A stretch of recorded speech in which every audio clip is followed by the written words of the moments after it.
저는 2부 설교할 때 사실 설교를 못했고 고백과 간증을 했습니다. 그 이유는 사실 주일날 제가 오늘 설교하는 것을 왜 제가 설교를 하나 기도해 봤습니다. 우리 김정균 목사님 더 성경을 더 많이 연구하시고 공부하시는데 말씀도 좋고 하시는데 왜 이창호 목사가 설교를 해야 되나 하고, 물론 시키니까 해야죠. 그러나 왜 하나님이 저를 세우셨습니까? 기도해 봤어요. 근데 기도를 한참 해도 하나님의 응답은 없으시더라고요. 근데 제가 2부 예배 드리기 전에 우리 권호아 전도사님하고 찬양팀들이 찬양을 할 때 그때 깨달았습니다.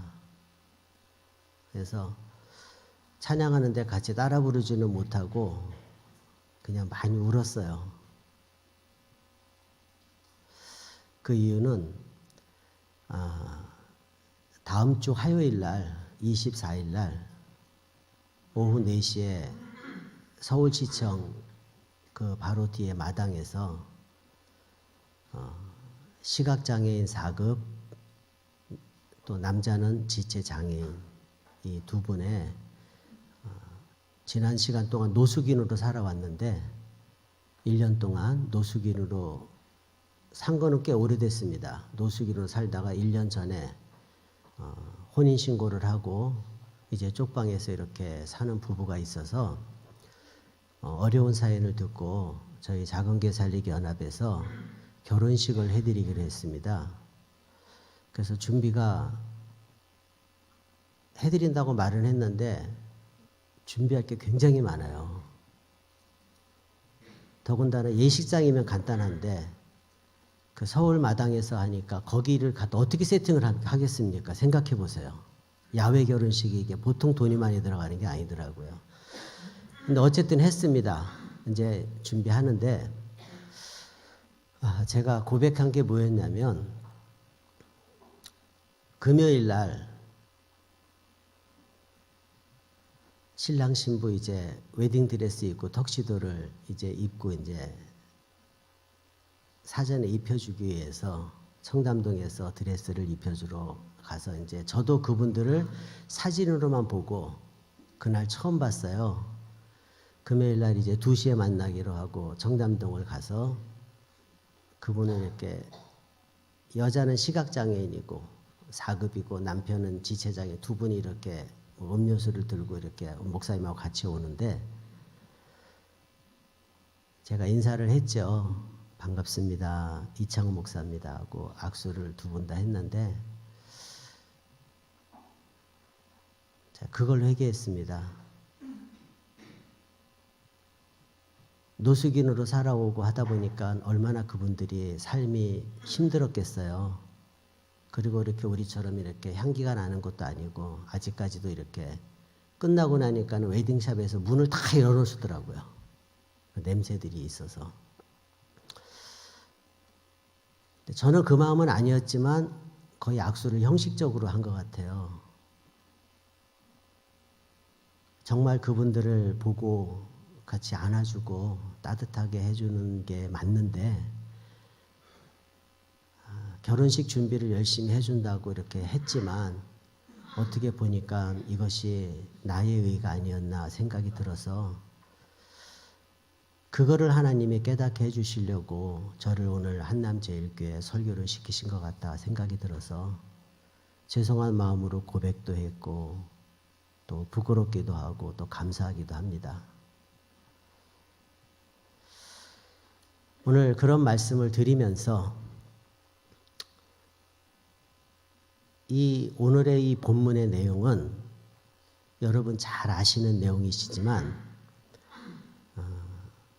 그냥 제목으로 하자면 한 3가지 정도를 생각할 수 있을 것 같습니다.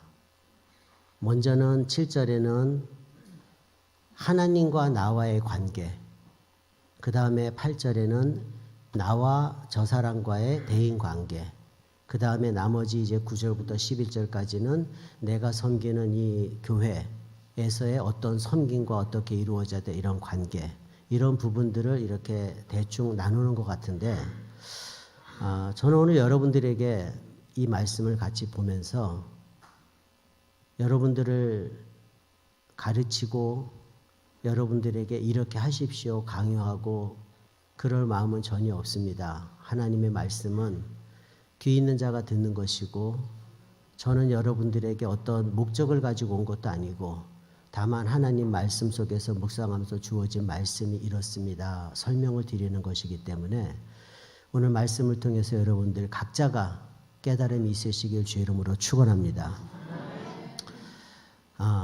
베드로가 누군지 아시죠? 예수님의 수제자잖아요. 수제자 베드로가 이런 글을 썼는데, 이 글을 쓴 당시 상황은 예수님께서 십자가에 못 박혀 죽으시고 예수만 죽이면 모든 것이 다 끝나겠다 생각을 했는데, 오히려 예수님 돌아가신 후에 제자들이 또 똘똘 뭉쳐지고 그 뭉치니까 또 이렇게 핍박을 하니까는 기독교인들이 흩어진 곳마다 교회가 세워졌습니다. 그래서 각 교회가 세워지면서 기독교가 쫙 펼쳐나갔는데 로마까지도 유입이 됐습니다. 유럽까지도 들어간 거죠. 그러다 보니 이 로마에서는 황제가 네로는 그것이 못마땅한 겁니다. 그래서 새로운 로마를 만들어야 되겠다 해서 로마를 불태워버립니다. 도시를 불태우고 그 도시에 불태운 도시에 누군가 책임을 져야 되잖아요. 그게 정치인들 아닙니까? 항상 이렇게 생각하는 것이, 이 책임 전가를 누구에게 하는가? 기독교인들이 이런 짓을 저질렀다. 이렇게 하면서 대대적인 핍박과 박해를 준비하고 있는 겁니다. 이때가 주후 60년, 63년경, 그러니까 지금 그 예수님 후의 일이었죠. 자, 이 상황에서 베드로는 그것을 알고 그것을 느끼면서 자기가 복음을 전해서 교회가 만들어지고 또 말씀을 들은 사람들이 신앙생활을 하는 분들이 계시, 그분들에게 이 서신을 통해서 설교를 해주고 있는 겁니다.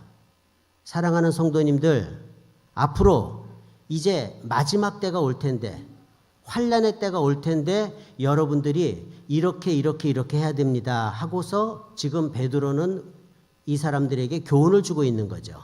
자, 그런데 여러분, 자, 생각해 보세요. 베드로가 누굽니까?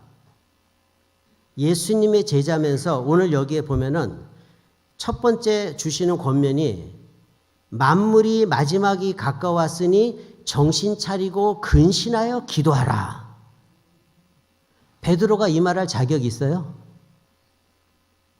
생각해 보세요, 여러분. 베드로가 엄밀히 말하면 이것은 부끄러운 고백을 한 겁니다.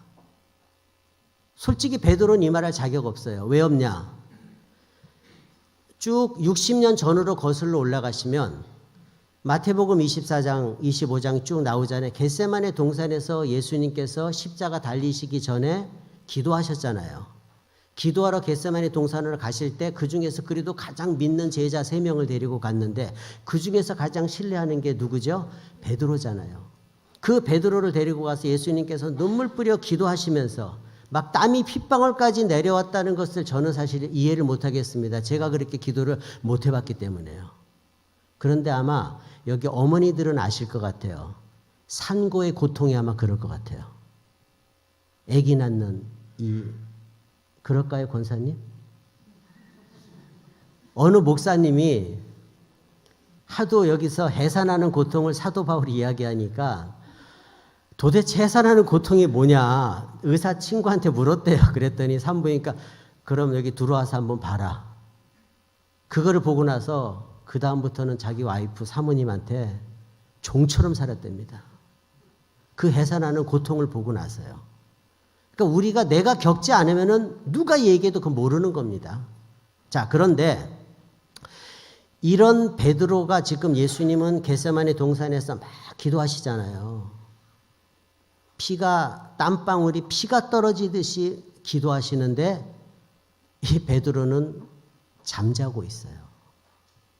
그 예수님께서 한시도 깨어있지 못하느냐 이런 말씀하시잖아요. 여러분 보세요. 기도 시간에 잠들었던 그 베드로, 그 후에 바로 후에 어떤 일이 났습니까? 예수님을 이렇게 면전에 눈앞에 이렇게 보고 나서 나는 이분을 모릅니다. 한 번 한 것도 아니고 진짜 몰라요. 모른다니까요. 3번이나 그때 주님의 눈이 마주쳤잖아요. 그때 베드로가 우리 복음성가에도 나오죠. 새벽 다굴 때 난 괴로웠소.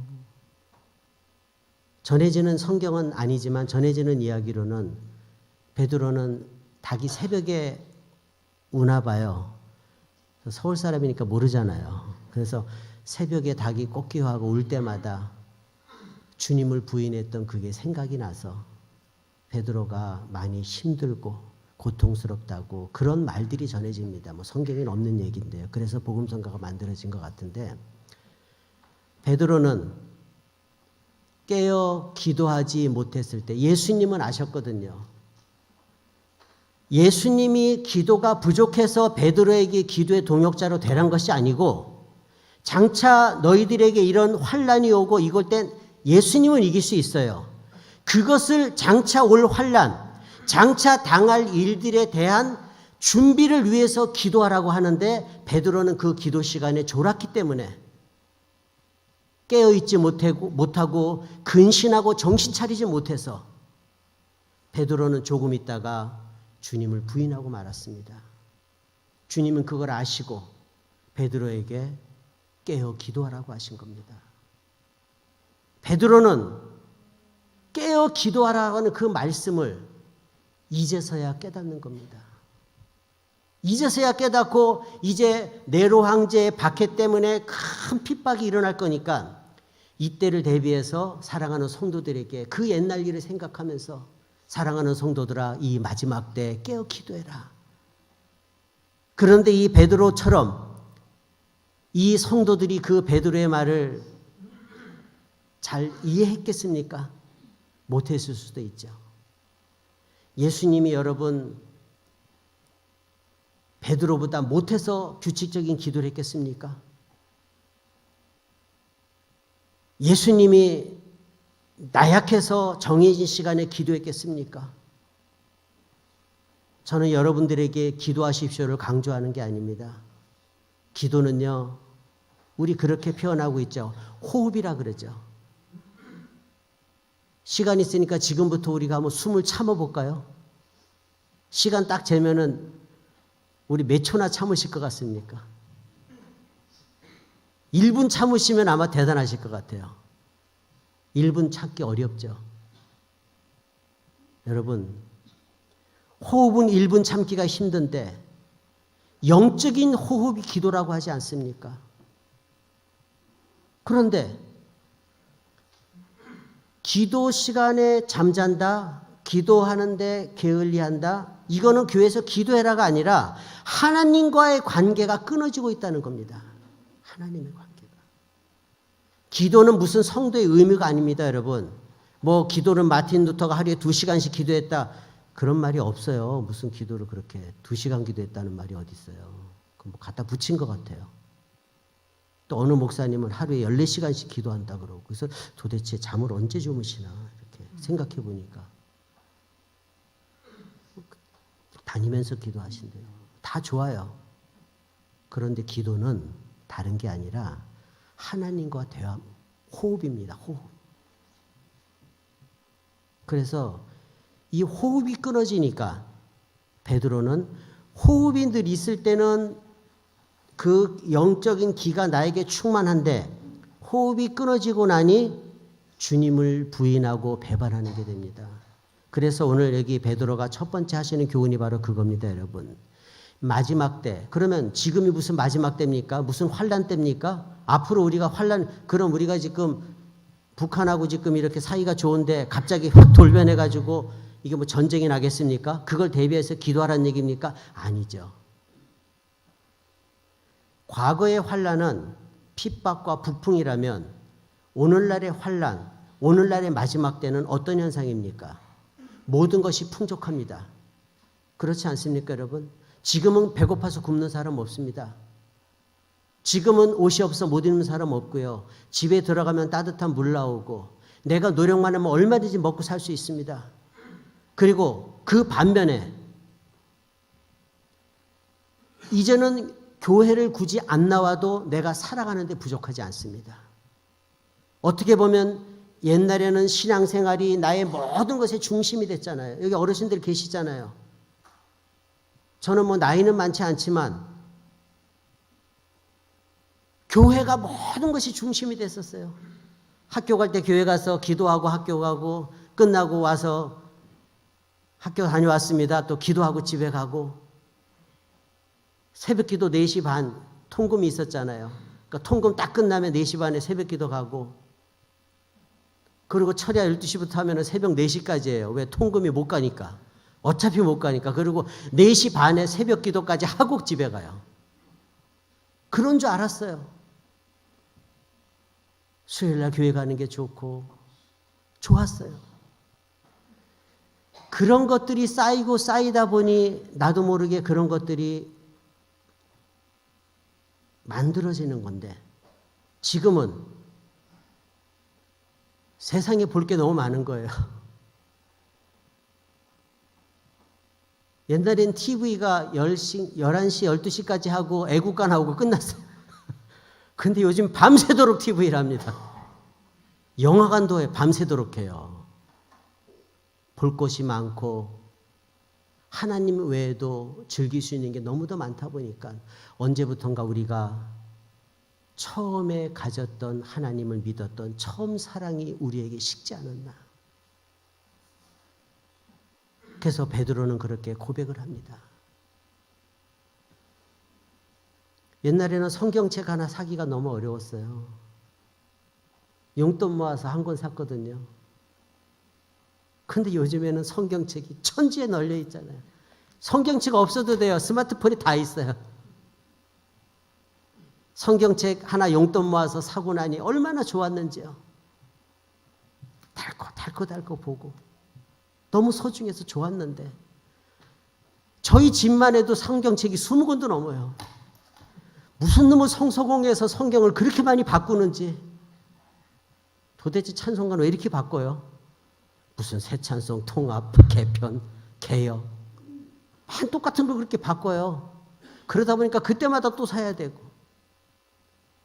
그거는 그거라 쳐도 몇십 권의 성경이 있으니 뭐 들을 수 있는 성경, 옛날에 상상도 못했잖아요.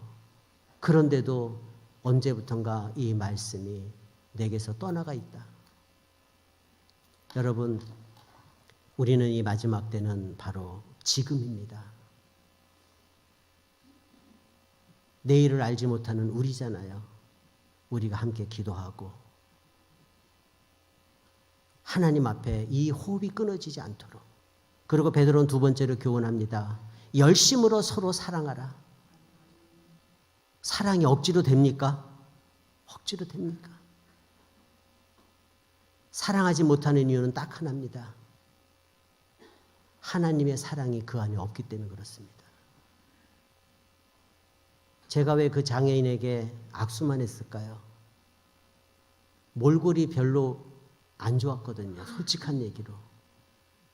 몰골이 안 좋고 가까이 가니까 냄새가 나요.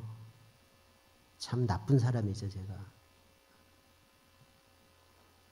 우리 이렇게 성가대원처럼 예쁜 분들이라면 제가 악수를 한참 5분 했을 거예요. 손잡고. 그리고 끝나고 차도 한잔 마시자고 그랬을 것 같아요.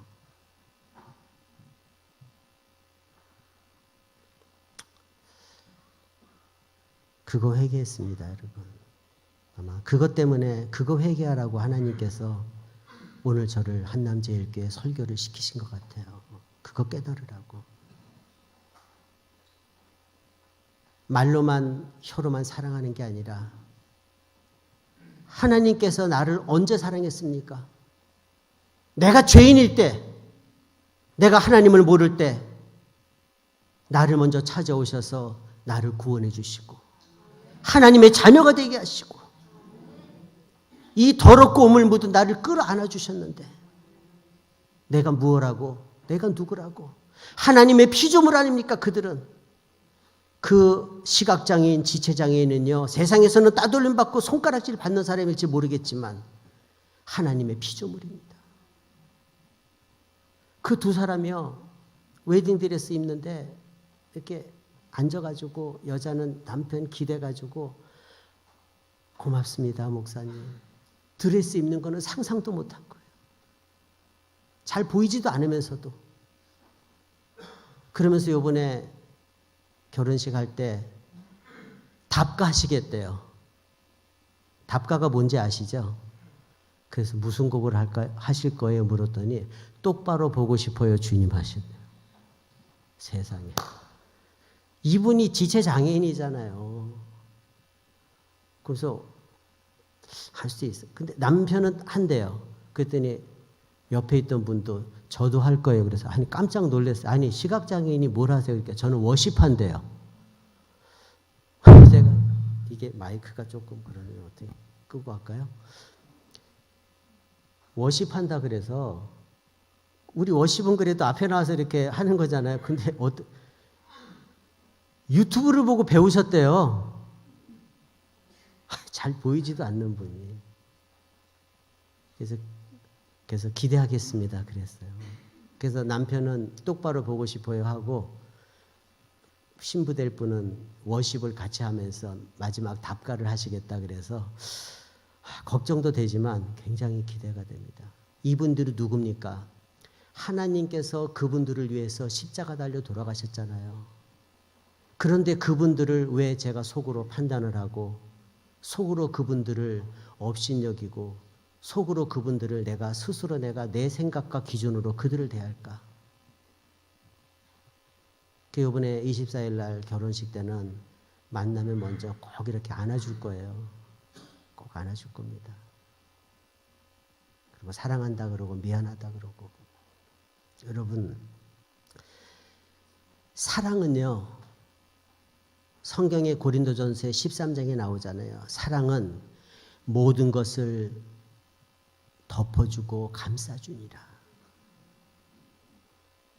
저는 약간의 난시가 있어서 지금 여기 가까이는 잘 보이는데 뒤에 있는 분들이 선명하게 안 보여요. 그래서 이제 여기 안경이 없나? 여기 있구나.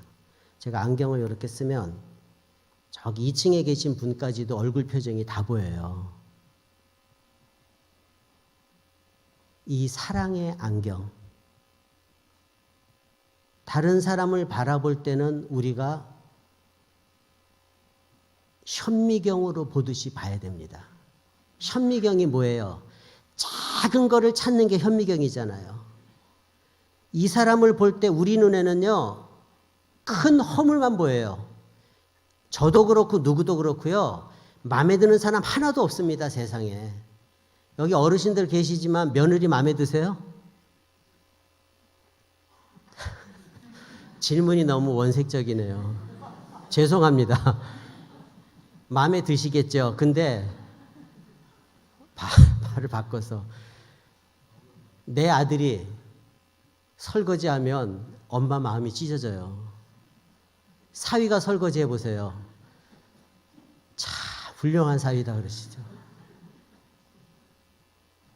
이게 보는 관점이 다른 겁니다. 사랑으로 보면 모든 것이 아름답거든요. 그래서 모든 것을 바라볼 때는 다른 사람의 현미경으로 보듯이 보셔야 돼요. 그 사람의 허물이 이만큼 보일 때는요, 장점이 요만한 거라도 있어요. 100개가 허물이면 장점이 하나도 없는 사람이 있을까요? 이창호 목사도 단점이 굉장히 많지만 장점이 그 중에 한 개는 있을 겁니다. 그 한 개를 현미경으로 이렇게 보자는 거예요. 왜? 주님이 나를 그렇게 봤기 때문에 그래요. 주님이 나를 그렇게 보셨기 때문에 내가 그 사랑과 그 은혜를 받았기에 내가 그 사람을 정죄하고 판단하고 그 사람을 사랑하지 못하면요. 요한일서 3장 15절에 사랑하지 않는 것은 살인이라 그랬어요. 하나님의 피조물, 하나님에 대해서 대적하는 겁니다. 특별히 마지막 때는 사랑이 식어집니다. 앞에서는 얘기 안 할지 모르지만 뒤에 가서는 판단하고 정죄하고 험담합니다. 그러기에 우리가 복을 못 받아요. 여러분, 이 물그릇이 깨끗하지만 이 물그릇에 오물이 묻으면 저는 이 안에 보약이 들어있어도 안 먹을 겁니다. 아무리 우리가 한 입으로 기도하고 찬양을 하면 뭐합니까? 또 내 입으로 다른 이야기하고 험담하고 형제에 대해서 불편한 얘기하면은 그것이 하나님 앞에 복을 못 받는 비결입니다. 그래서 성경에 우리의 입만 잘 지켜도 하나님 복 받습니다. 저희 여러분이 그런 소리가 아니라 옛날에 저희 들어오니까 구역 예배 30분 드리고 남 얘기 2시간씩 해요. 그래서 교회에서 쓸데없는 얘기 안 하는 게 좋습니다. 누가 저한테도 이렇게 사역하니까 전화를 해요. 전화해서 목사님 누가 이렇게 목사님 얘기하더니 그러면 저는 그래요. 신경 쓰지 마. 그냥 그분은 그거 일이고 동조를 안 합니다. 그래서 제가 한 가지 우리 사무실에서 사역자들한테 꼭 한 가지 강조하는 건 뭐냐면 내가 보고 들은 거 외에는 남 얘기하지 마라. 내 앞에서 당신이 남 얘기하면 당신은 딴 사람 앞에 가 또 딴 얘기할 수 있다. 하나님은 그 사람의 허물이 보일 때는 그 사람을 위해서 기도하라고 보여주시는 거지 그걸 가지고서 현미경으로 뚫어지라고 보라는 것이 아니거든요. 그래서 마지막 때 현상은 사랑이 식어진다.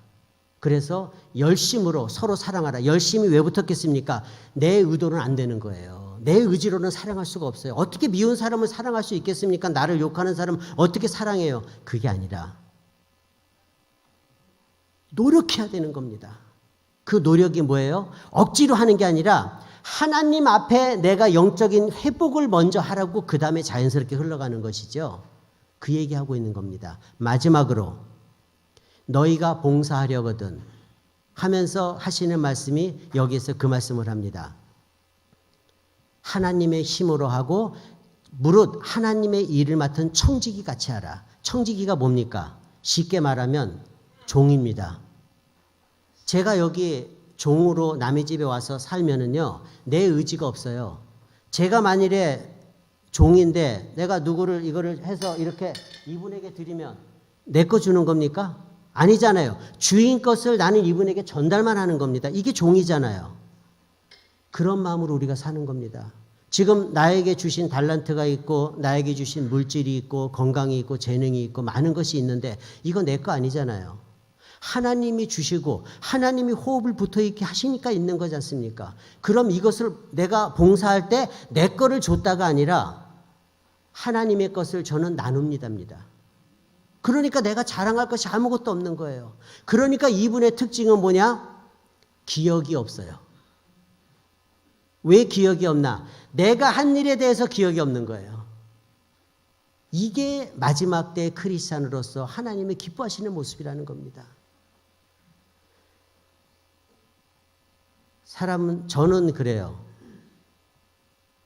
제가 받은 거는 기억 못하고 준 것만 기억이 나요. 내가 이 사람한테 뭐 줬는데 조금 서운하게 하면 내가 옛날에 내가 뭐 해줬는데 하면서 자꾸 그게 기억이 나요. 근데 고린도전서 13장에 사랑은 기억하지 않는다. 왜 우리가 그래야 돼요? 주님이 내 죄를 기억하지 않으셨잖아요. 제가 뻔뻔하게 금요일 날 그렇게 죄를 짓고 저는 죄 안 진 줄 알았어요. 나는 이분들에게 내가 드레스도 해주고 이제 서울마당에서 결혼식 가면 그랜드 피아노도 갖다 놓는다 그랬어요. 그리고 첼로하고 바이올린도 하고 아주 무대를 멋있게 꾸며준다 그랬어요. 그러면 내 할 일이 다 했으니까 나 할 만큼 한 거죠. 물론 자랑한 건 아니었어요. 그런데 중요한 것은 그런 것들이 내가 한 것이 또 아니고 기억해서 된 것도 아닙니다, 여러분. 오늘 말씀을 이제 정리하겠습니다. 여러분 이 말씀을 오늘 베드로는 어떻게 보면 과거에 자기의 부끄러운 고백들을 지금 담고 있는 겁니다. 예수님 당시에 기도하라 그랬을 때 기도하지 못해서 자기가 실패했고, 그러기에 지금 많은 성도들에게 여러분들 지금이 환난의 때입니다. 기도로 준비하고 기도로 무장하지 않으면 앞으로 언제 닥쳐올 환난을 이길 수가 없습니다. 그러니까 지금 무장하십시오. 그 말을 하고 있는 겁니다. 크리스찬들에게, 우리 기독교인들에게 내일은 없습니다. 오늘입니다. 지금 이 시간이라는 얘기죠. 그러면서 사랑하라. 열심으로 사랑하라. 베드로가 그거를 몰랐기에 그를 부인했지만 훗날 베드로는 하나님의 그 사랑을 깨닫고 나니, 이 사랑을 깨닫고 나니, 옛날에는 그 사랑이 없으니 인간적인 혈기가 나갔잖아요. 사역하는데도 칼을 휘둘렀어요. 그런데 하나님의 사랑을 깨닫고 나니 이 십자가 제가 어떻게 지겠습니까? 하면서 거꾸로 십자가를 졌잖아요. 그리고 자기를 핍박하고 자기를 해하던 사람, 옛날에 말고에 귀를 뱉던 그 사람보다 더 악하게 자기를 괴롭힘에도 불구하고 그 사람들이 밉지 않은 겁니다. 그 사람들을 축복하면서 나는 죄인이다 하면서 거꾸로 십자가를 지고 간다고 하는 그 사랑의 사람이 되었다는 겁니다. 이 베드로의 고백, 부끄러운 고백이, 그러면서 주시는 이 당부가 오늘 이 마지막 때를 살아가는 우리들에게 교훈이 되어서 다시금 어게인이 돼야죠. 우리도 오늘 다시 시작이다. 신앙은 과거가 중요한 게 아니라, 경력이 중요한 게, 경험이 중요한 게 아니라 지금 내가 어떻게 하고, 지금 기도하지 않으면 그 사람은 신앙인 아닙니다. 지금 사랑하지 않으면 그 사람은 크리스찬 아닙니다. 하나님의 사랑이 그 안에 없는 겁니다. 지금 오늘 이 시간부터 다시 하나님의 첫사랑 잃어버리지 않고 뜨거운 마음으로 훗날에 주님께서 잘하였다 칭찬받는 여러분 되시길 주의 이름으로 축원합니다.